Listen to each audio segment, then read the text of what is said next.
All right, let's open up a clinical case file. For the next few minutes, we're going to step into the shoes of an emergency room doc and solve a medical mystery together. The clues are all right here, and our job is to piece them together. Let's get into it.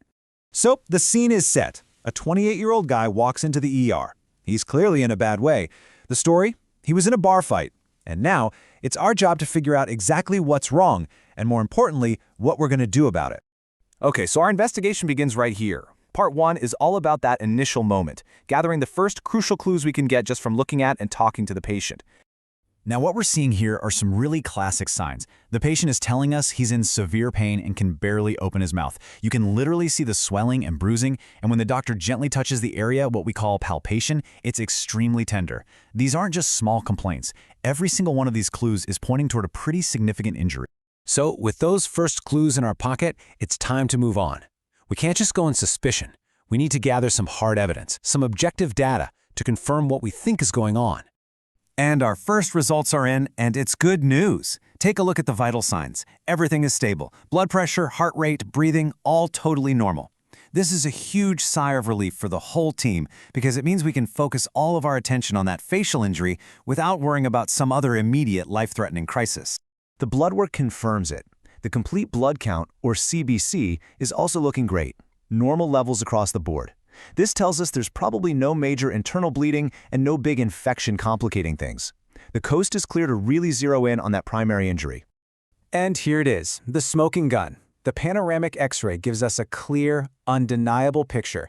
The mandible, that's the lower jawbone, is fractured. This is it. This is the moment our investigation goes from a strong suspicion to a cold, hard fact. We now have a confirmed diagnosis. And this brings us to the climax of our case. With that confirmed fracture, the team and you are now facing a critical decision. What's the next move? So, this is the moment of truth. Look at the options here. Based on everything we've just seen, a confirmed fracture from a significant trauma, what is the most appropriate first step? Just take a second. Think like you're the physician on call. What's your decision? All right, let's see if your clinical instincts were on the money. It's time to break down the correct course of action. It's time to make the right call. If you chose A, surgical intervention, you are absolutely correct. Why? Because this is a displaced fracture, which means the broken ends of the bone are out of alignment. Surgery is really the only way to physically put those pieces back together so the jaw can work properly again.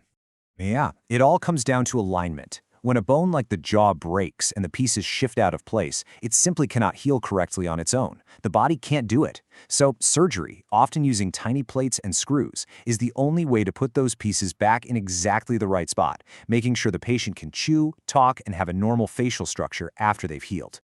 Now look, knowing the right answer is only half the battle. To really understand this decision, we have to talk about why the other options were wrong. So what if we just decided to wait and see? That would be a huge mistake. With a displaced fracture, the bones would start to heal, sure, but they'd heal in the wrong position. This could lead to something called malocclusion, a fancy word for a misaligned bite, which would make it painful to eat and could risk chronic pain and even permanent facial asymmetry. This injury demands action, not observation. How about antibiotics? Well, they're definitely an important tool, especially if the fracture broke the skin, but they're a supporting actor, not the main star. Antibiotics fight off bacteria, they can't set a bone. Using them by themselves would be completely insufficient to fix the real problem. And in the same vein, just giving pain medication is like turning down the volume on a fire alarm while the building is still on fire. I mean, of course, pain relief is a crucial part of care. You want the patient to be comfortable, but it does absolutely nothing to fix the underlying structural problem that's causing the pain in the first place. And finally, why not just send him to a dentist? Well, this kind of injury is just out of a general dentist's wheelhouse. We're talking about severe trauma here, not a cavity. This requires a specialist, an oral and maxillofacial surgeon, someone with the specific training to go in and physically repair the bone. And that really gets to the heart of this case. Choosing surgery isn't just a cold clinical decision based on an X-ray. It's a profoundly human one. Because when you fix a broken jaw, you aren't just setting a bone, you're restoring a person's ability to communicate, to nourish themselves, and to express joy. And that is a powerful reminder of what's truly at stake.